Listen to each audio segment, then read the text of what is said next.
She was still wearing the earrings he bought her when she stepped off the elevator on the 14th floor of the Grand Hotel at 3:47 in the afternoon, heading back to the conference room for her forgotten phone, and heard his voice through the slightly open door. Korean. Low and deliberate. The voice COJ1 used when a room needed to understand something was final. She stopped walking. The interpreter has become a complication, Day sung. The floor felt different under her feet. Not unsteady, just different. Like the material had changed without the appearance changing. His lieutenant's voice, tighter. How much does she know? Enough to be dangerous if this unravels. Not enough to understand what she's been carrying.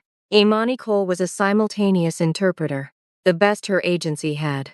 She had spent 7 years training her brain to process language in real time, without letting it land emotionally until the work was done. That training was the only thing keeping her upright. Then J1 spoke again, quieter. And this was the one that did it.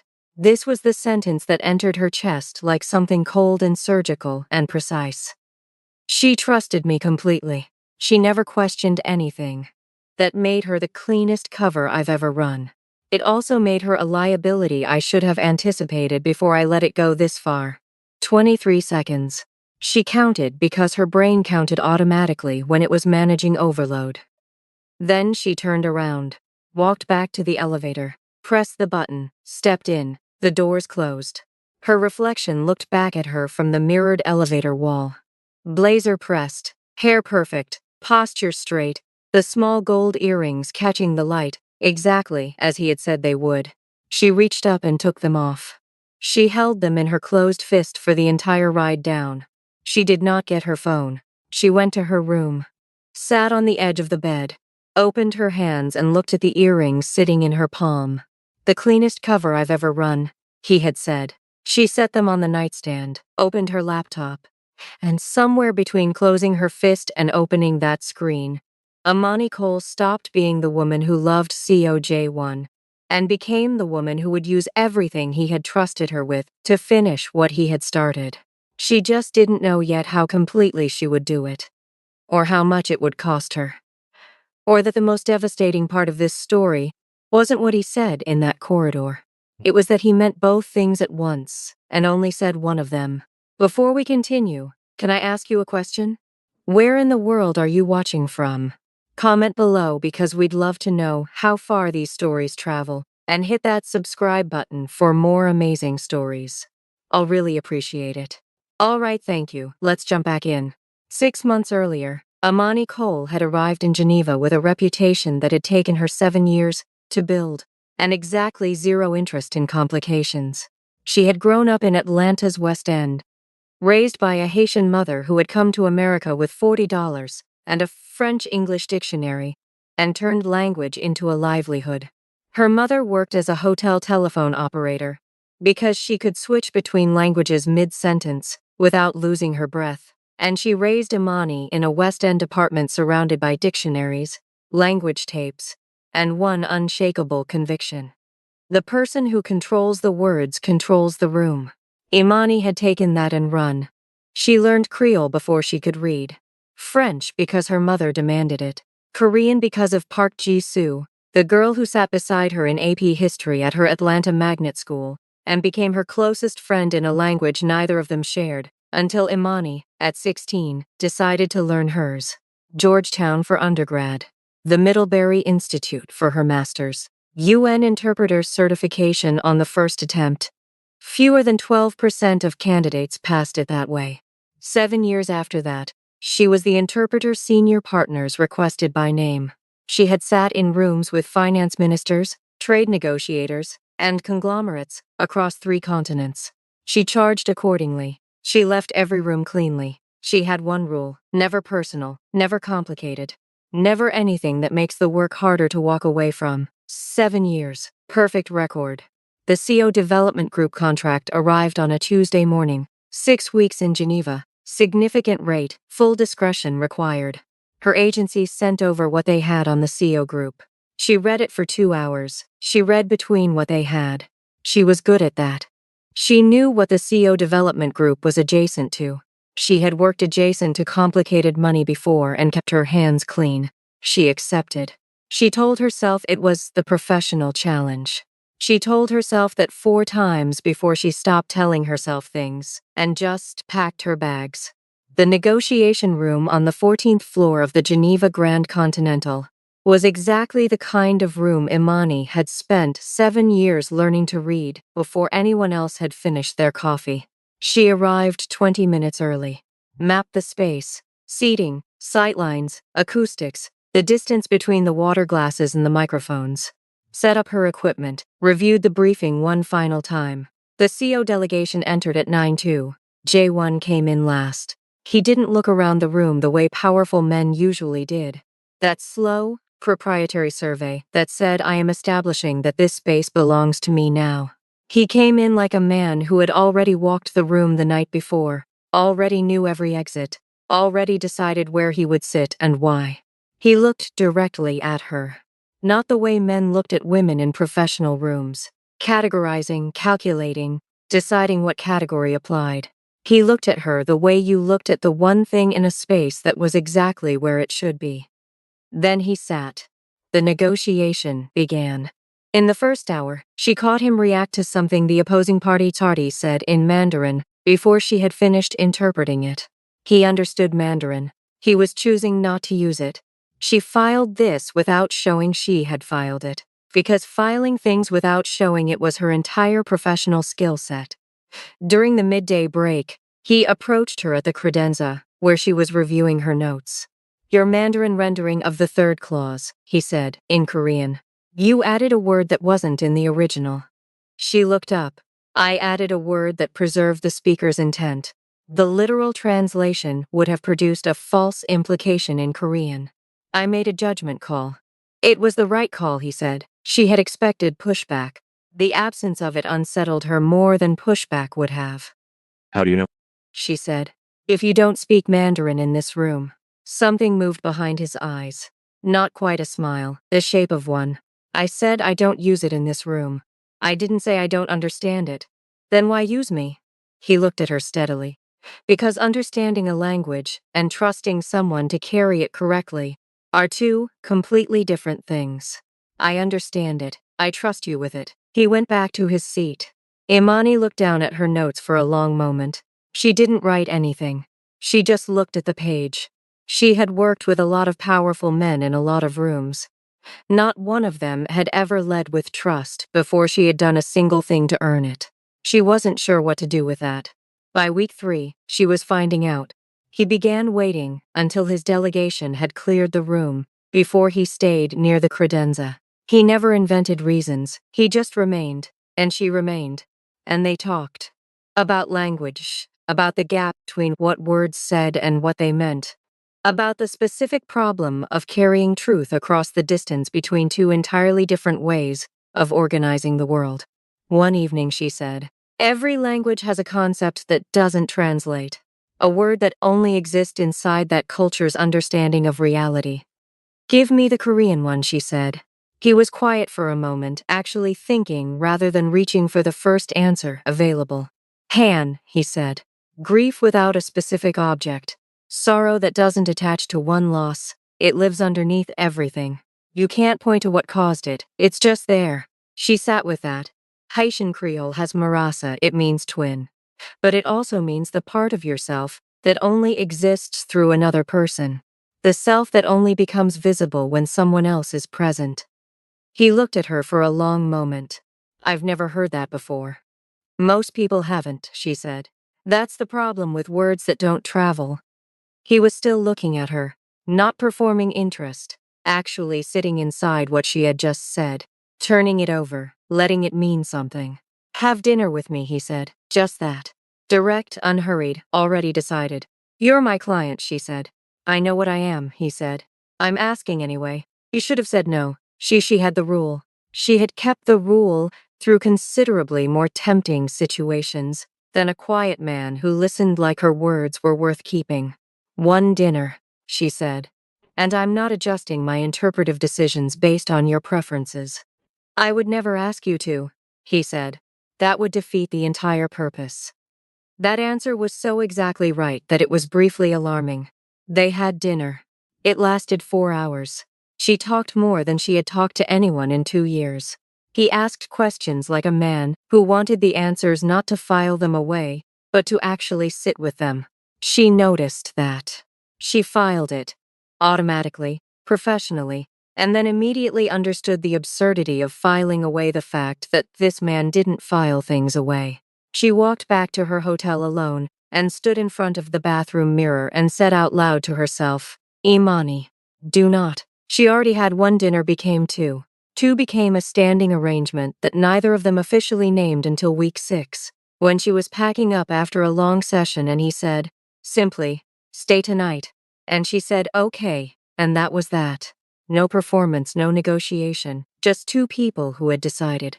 He was different in private than in any professional room. Not softer, more present. The precise, controlled skiness of him relaxed into something that was still quiet but warmer. He made tea at 11 at night and brought it without asking if she wanted any, because he had already noticed she always wanted it. He read in the same room as her, without needing to fill the silence. He was the first person she had been with in years who understood that comfortable silence between two people was not absence. It was its own form of intimacy. She learned him the way you only certain someone you are actually with. His tells. The slight tension in his jaw when he was managing something he hadn't said out loud yet. The way his posture changed in a room where he felt responsible for everyone in it. The way he went completely still when something landed on him emotionally, instead of reacting immediately. Always processing before responding. Always. She found this maddening sometimes. She also found it the most trustworthy thing about him. He learned her too. With the same methodical attention, he gave everything that mattered to him. He learned that she went quiet. Not withdrawn, just internally loud, when she was working through something difficult. He learned that she deflected into professional language when she was feeling something personal. He learned that she was more tender than she presented, and that the tenderness was not a vulnerability she was guarding. It was something she offered deliberately to people who had earned it. He earned it. She watched him do it slowly, and without fanfare, and she stopped defending the part of herself that had wanted to stay behind the rule. One morning she mentioned, without thinking much of it, that she had never found good Kelowella anywhere outside of Atlanta, and that she missed it badly. 3 days later, a container of it appeared outside her hotel room door before she woke up, with a small note that said only, Geneva has one West African restaurant. It opens at noon. She called him immediately. He picked up before the first ring had finished. How did you find? I have resources. J1 Imani. She could hear the smile he was not quite performing. The restrained, reluctant smile that cost him something every time. She had decided, somewhere around the 3rd week, that it was her favorite thing about his face. He took her to a clockmaker's shop in Geneva's old city one Sunday. A small place where the owner had been repairing the same family's watches for 3 generations.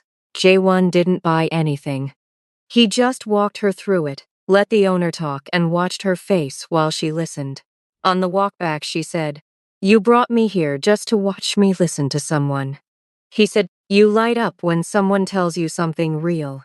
I wanted to see it somewhere other than a negotiation room.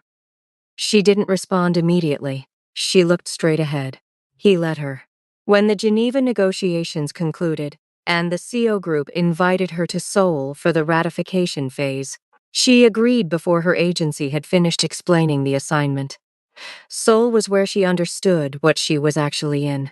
He took her to a pajangmatcha near the Han River, a small outdoor stall run by a man named Mr. Cho, who had known J1 since before he was his own man. Since he was still just someone's son, Mr. Cho brought them food without being asked, and looked at Imani with the warm, assessing eyes of an older person, deciding whether someone was right for someone they loved. She apparently passed, because he poured her extra broth and told her she had a good face. He likes you, Jaewon said on the walk back along the river. He doesn't know me, she said. He knows me, Jaewon said. That's enough for him to know what I'd choose. She stopped walking.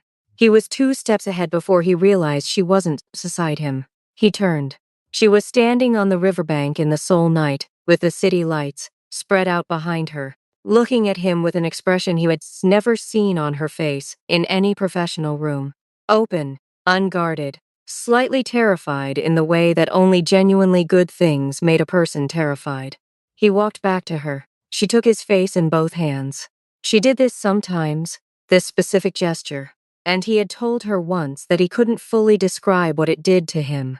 Only that it was the most disarming thing anyone had ever done to him, and he had absolutely no defense against it. "I'm in this," she said quietly, "completely. I need you to know that." His hands came up and covered hers where they rested against his face. He held them there. "I know," he said. "Me too." They stood on the Han riverbank while Sol moved around them, and neither of them moved. And Imani Cole, who had spent 7 years leaving every room cleanly, understood that she had just walked into something she had no intention of leaving. She had a drawer in his apartment by the end of that week. She didn't make a production of it. She just put things in it. He didn't mention it either. He quietly cleared the space. That was how they did things. Without announcement, without performance, just two people making room for each other and calling it ordinary. It was the furthest thing from ordinary. And somewhere across the city, in a file room inside an Interpol liaison office, a folder with her name on it was getting thicker.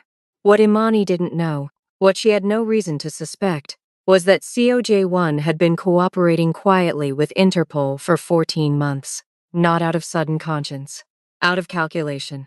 He had identified 3 rival networks operating across Southeast Asia and the American Pacific Corridor. Organizations that posed a genuine existential threat to the SEO pivot toward full legitimacy. Delivering them to international law enforcement was cleaner, more permanent, and less costly than any other solution. His Interpol handler, a man named Bertrand based in Lyon, had agreed to the arrangement. J1 delivered the rivals. Interpol cleared the C Group's historical file. It was working. The rivals were being systematically dismantled. J1 was months away from completing the legitimacies pivot. His father had never had the patience or the vision to attempt. Then Bertrand flagged Imani, her presence in every room, her access to every high-level communication, her complete linguistic comprehension of everything spoken, implied, coded, and subtext. From the outside, from the perspective of a French Interpol investigator who had never met her, it looked like too much access to be coincidental. Bertrand told J1 to manage the liability, create distance, let the investigation run its course. Instead, J1 gave her a drawer in his apartment and took her to the Han River. He told himself he was monitoring it, that he had people watching the file, that it would resolve quietly before it ever became her problem. Every time he found the moment to tell her. He also found the specific look on her face when she had said, "I'm in this, completely," and he was not able to make himself be the reason that look changed. He had been telling himself he had time. He was out of time on a Thursday afternoon when Bertrand, impatient and unsentimental, sent an investigator directly to Imani's hotel in Geneva, without informing J1 first. J1's security team intercepted the message left at her front desk. They told him immediately.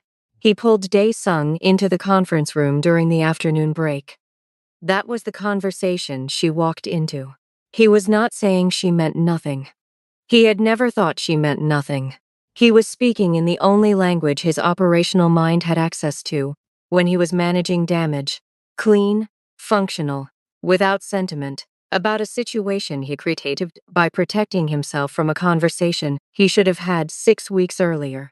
But the words he chose, cleanest cover, liability, trusted me completely, both things were true. He loved her, and he had let her presence serve as cover. He had not chosen one over the other. He had tried to hold both, and in holding both he had been dishonest to each. And she heard it in the language he thought was his private space. He forgot that she didn't just interpret Korean. She thought in it. She did not leave the hotel that night. She sat on the floor of her room, not the bed, the floor, which was a specific kind of collapse she allowed herself exactly once. And she stayed there. She thought about the drawer, the Kelowell at noon, the clockmaker's shop, the way he had held her hands against his face on the Han River and said, "Me too," like it was the simplest fact in the world. She thought about the specific sentence she kept circling back to. The cleanest cover I've ever run. She asked herself the question she had been professionally trained never to ask, because it produced nothing useful. Was any of it real? No answer came. The absence of an answer was somehow the worst thing yet, she cried once. Properly, fully, with her back against the side of the bed, for about 20 minutes. Then she stopped, got up, washed her face, sat at the desk. Grief without direction was just suffering. Amanikul did not suffer without purpose. She opened her laptop. She was a simultaneous interpreter. By professional habit, she maintained personal notation files for every session she worked. Not just the words, but her interpretive decisions. Where she deviated from literal translation. Why? What the speaker's actual intent was beneath what they said. She had been doing this for 7 years. It was how she quality checked her own professional judgment. She had 5 months of those files covering every CO group negotiation. She read through them for 3 hours. By 2 a.m. she understood, precisely and architecturally, what she was holding. Not just words, intent. The layer beneath language that only existed if you were both fully fluent and paying attention. The layer that no recording could capture, because recordings captured sound. She had been capturing meaning. She knew exactly what this was worth and to whom. She picked up her phone and called her best friend Zara in Atlanta. Zara answered on the second ring. 1 second of silence after hearing Amani's voice, then, "I'm booking a flight." "Don't," Amani said. "I need you to find someone for me. His name is Vincent Ashabi, Brussels-based legal consultant. Tell him Imani Cole has something significant and ask him when he can meet." Silence. Imani. "Vincent Achibi operates in." "I know exactly where he operates," she said. "That's why I need him." She had met Vincent twice at international trade law conferences. He had given her his card both times with a specific look of a man, leaving a door open for a specific future moment. She had kept both cards because she was the kind of woman who kept things like that. She pulled one out now. Dialed. He answered on the first ring. "Imani Cole," he said, like she was the answer to a question he had been sitting with. "I wondered when you'd call." Vincent Ashby was already seated when she arrived in Brussels 2 days later. Slim, unhurried, the kind of man who wore expensive watches and never checked them. He looked at her across the table and said, without preamble, "You have notation files. 5 months of them," she said. "Every ZO group negotiation. Annotated for intent, not just language. And what do you want?" She set both hands flat on the table. "I want the Interpol file with my name on it closed. Permanently. And I want COJ1 to know it was me who closed it. Not because I owe him anything. Because I want him to understand exactly what he had." Vincent reached into his briefcase and produced a document she immediately recognized as something prepared in advance. He had known she was coming before she had decided to come. "I've been building a case against the CO syndicate's rival networks for 2 years," he said. "Your files are the interpretive layer I've been missing. The recordings exist. I couldn't establish intent. You can." She looked at the document, then at him. "You knew I'd come." "I knew the day you took the Geneva assignment," he said simply. "I just didn't know what would finally move you." Something cold moved through her. She picked up the pen, signed. Across Seoul, COJ1 felt the silence before he understood it. Wednesday morning, her messages stopped. Not gradually. Cleanly mid-conversation, like a door closing on a word. He went to her hotel Thursday. She had checked out Tuesday evening. The same day. He stood in the corridor outside her empty room and felt something move through him that had no name in any of the 3 languages he spoke. He went back to his office, sat at his desk, didn't move for 4 hours. Then he reviewed the corridor security footage. He watched her stop walking. Watched her stand completely still for 23 seconds. Watched her turn and walk back to the elevator without her phone. He watched this 3 times.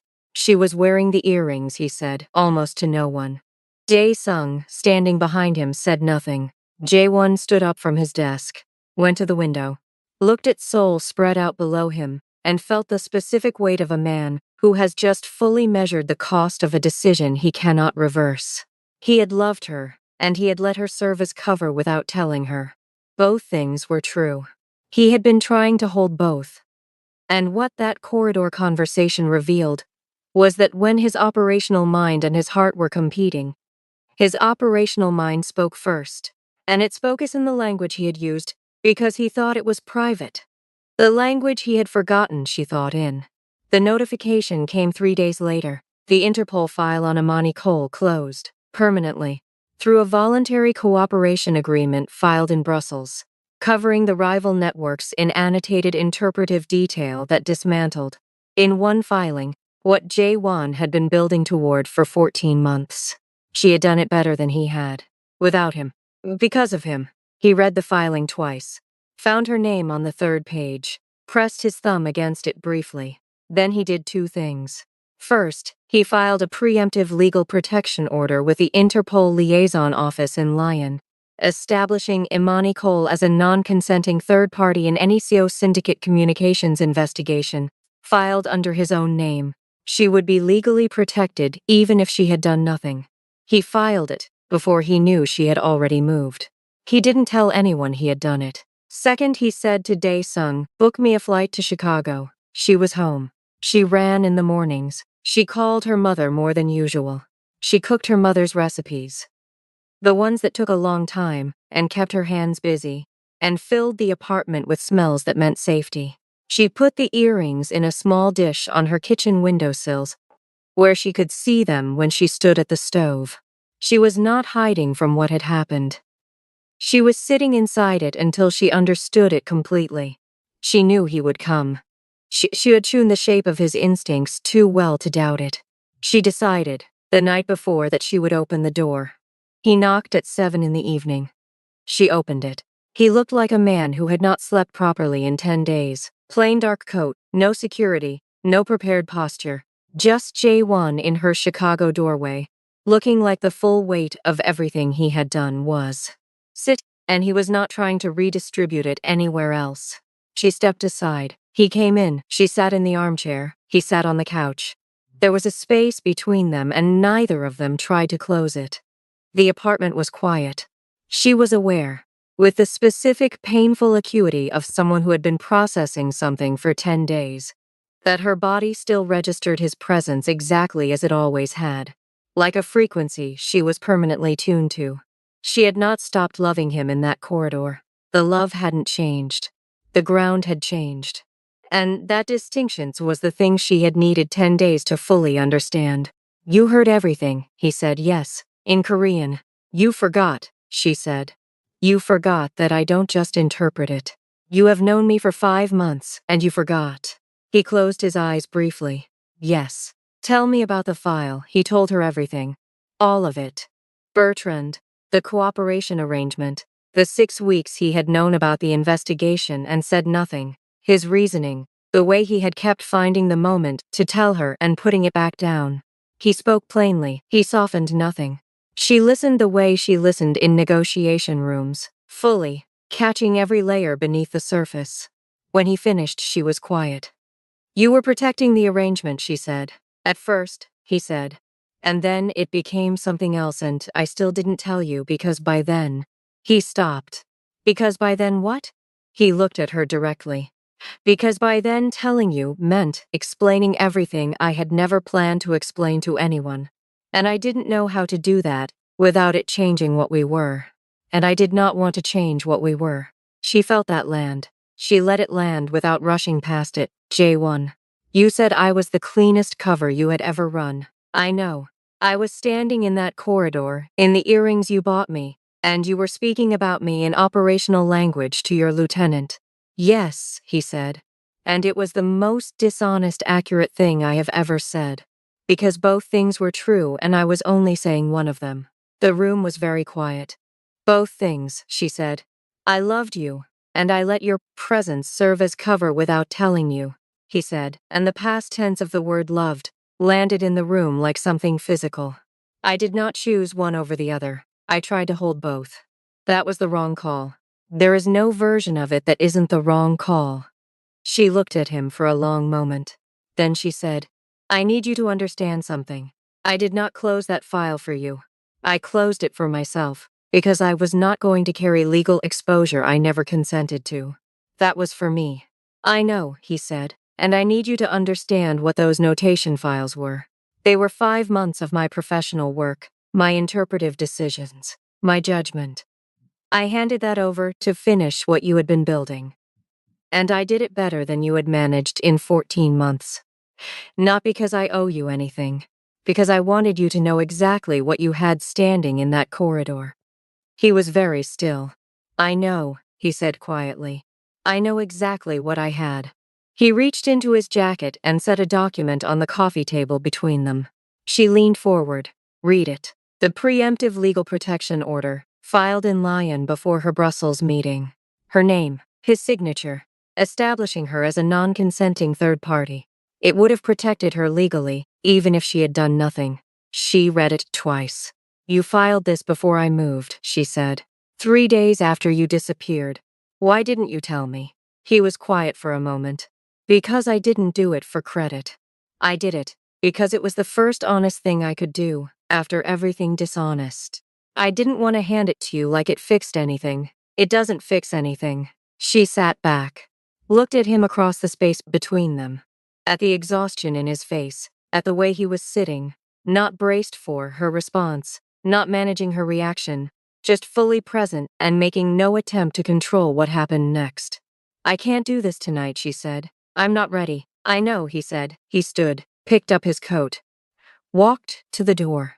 At the door he turned back, and the look on his face was not the look of a man making a final appeal. It was the look of a man saying something, because it was true and true things deserve to be said, regardless of what they changed. The Kellawell, he said quietly.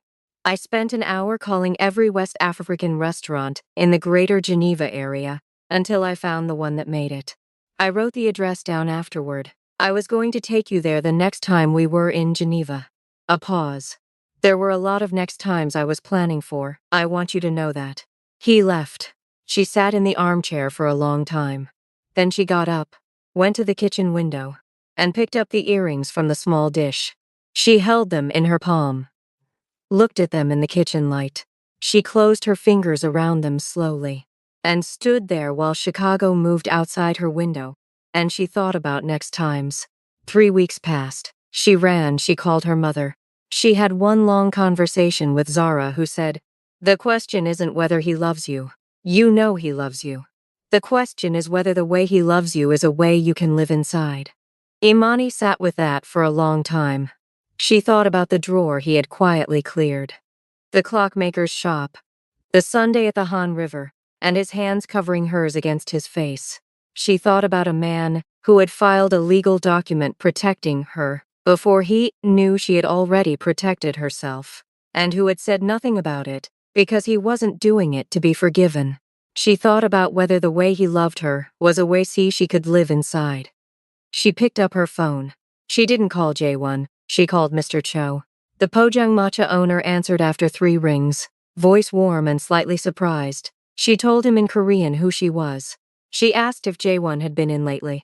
Mr. Cho was quiet for a moment, then, "He came last week. He sat at the outside table, your table by the railing. He ordered for 2. He sat with both bowls until the food was cold. Then he paid and left." She closed her eyes. "He left something for you," Mr. Cho added. "He said you might call eventually. He said to give it to you if you did." "What is it?" "A book. And a note this time." She was on a flight to Seoul that night. She went directly from the airport to the Han River. Still in her travel clothes, carry aside her Mr. Cho saw her coming down the street and had the oating ready before she sat down. He brought the book, a first edition collection of translation theory essays, a different edition from the one J1 had left on the Geneva negotiation room credenza 4 months ago, with no note attached, the one she had called him about immediately. This one had a note, tucked inside the front cover, his handwriting Korean, 4 words, "I am listening now." She sat with that for a long time. The Han River moved past. The city was alive around her. She was in travel clothes at an outdoor stalls at 11 in the morning with cold oating and a 4-word note in her lap. And she had never in her adult life felt more certain about a single thing. She took out her phone. She called him. He answered before the first ring had finished. He said nothing, just picked up and waited, and the quality of his silence was the specifics of a man who had been waiting for this and was not going to rush it by a single second. "I'm at Mr. Cho's," she said. A long pause. She heard him breathe, just once. "I'll be there in 20 minutes, he said. Jaewon. Yes. She looked out at the river. At the city she had come back to. "We do this honestly from here. Everything disclosed. Nothing managed without my knowledge. No protecting me from things I have the right to know. Those are the terms, yes," he said. No pause, no negotiation, just yes. 20 minutes, she said. She hung up. "Open the book, read." He arrived in 19. She heard his footsteps on the pavement before she saw him. She had spent 5 months learning the sound of how he moved through spaces. That unhurried, deliberate pace that never announced itself and never had to. He came around the corner of the stall and stopped when he saw her. She was still in her travel clothes. Hair slightly undone from the long flight. Carry on beside the table. The book open in her hands. The earrings back in her ears, the small gold drops that caught the light when she turned her head. He looked at her the way he had looked at her across a Geneva negotiation room on the very first morning. Like she was exactly where she should be. Like the room had been waiting for her to complete it. She closed the book. He sat across from her. Mr. Cho came out, looked at Jaewon with the long, assessing gaze of a man who had known him for decades and had opinions. Then set a bowl of oating in front of him and went back inside without a word. The river moved behind her. The city moved around them. The string lights above Mr. Cho's stall swayed slightly in the morning wind. Neither of them spoke for a moment. "I rehearsed something," Jaewon said quietly. "Don't," she said. "Okay," he said. She reached across the table and set her hand flat between them. Palm up open, not reaching for him, just offering. The way she offered things to people who had earned them. Deliberately, clearly, without pretending it cost her nothing. He looked at her hand, then at her face. Then he set his hand in hers, and closed his fingers around hers, with the steadiness of a man who understood, fully and finally, the precise weight of what he was holding, and had no intention of being careless with it again. "There is a Haitian Creole word," she said after a while. He looked at her. She could see that he already knew which one. "Marasa," he said. She looked at him. "You remembered." "I remember everything you have ever said to me," he said quietly. "That's the problem. I had all of it, and I still made the wrong call." She was quiet for a moment. "Then you made the wrong call. And then you made the right one. Before I even moved. You just didn't tell me you had." "No," he said. "That's what changes," she said. "From here, that's the only thing that changes." "I know," he said. "I know." She looked at him across the small table. At the exhaustion still written in his face, at the way he was holding her hand like it was something that could be lost. At the man who had sat at this table alone last week and ordered for two. And waited for food to go cold rather than pretend she wasn't supposed to be there. The man from the clockmaker's shop. The man from the negotiation room credenza. Who had led with trust before she had given him a single reason. The man who had learned her, methodically, carefully, like she was worth the attention, and who had made one catastrophic wrong call, trying to hold two true things at once. He was still in there. He had been in there the whole time. She squeezed his hand once. He squeezed back. They sat like that while Seoul moved all around them. The river and the city noise and the smell of the food and Mr. Cho's 30-year-old stall with its string lights. And the owner, who had known Jaewon before he was his own man, at the same outdoor table, where she had talked about her mother for 40 minutes, and he had listened like every word was going somewhere permanent inside him. The morning light came across the Han River and caught the small gold earrings and threw light across the table. Between them, and neither of them moved, and neither of them needed to. She had spent 7 years learning that the person who controlled the words controlled the room. What she understood now, sitting on the bank of the Han River, with her hand in his and the book open beside her oating, was that the most powerful thing she had ever done was not the notation files, not the Brussels meeting, not the legal filing that closed her name out of an Interpol investigation. It was this. deciding, in her own time, with full information, with both eyes open, to reach across the space between them. That was hers. Completely. No one had managed it or protected her into it or covered for it. She had chosen it. And Seo Jae-won, who had built an organization on never being caught off guard, who had survived things that collapsed most men, who had walked into a Geneva negotiation room and recognized immediately the one thing in the space that was exactly where it should be, was finally, for the first time in longer than he could name, is exactly where he should be too. I am listening now. 4 words. It turned out that was enough. Thank you for watching till the end. If this story touched you, inspired you, or took you on a journey, don't leave without hitting the like button. Subscribe if you haven't, and switch your notifications on. You don't want to miss what I got coming up. Make sure to drop in the comments section where in the world you're watching from. We're building a global community of story lovers here, and your voice is part of it. See you in the next one. Have a great day.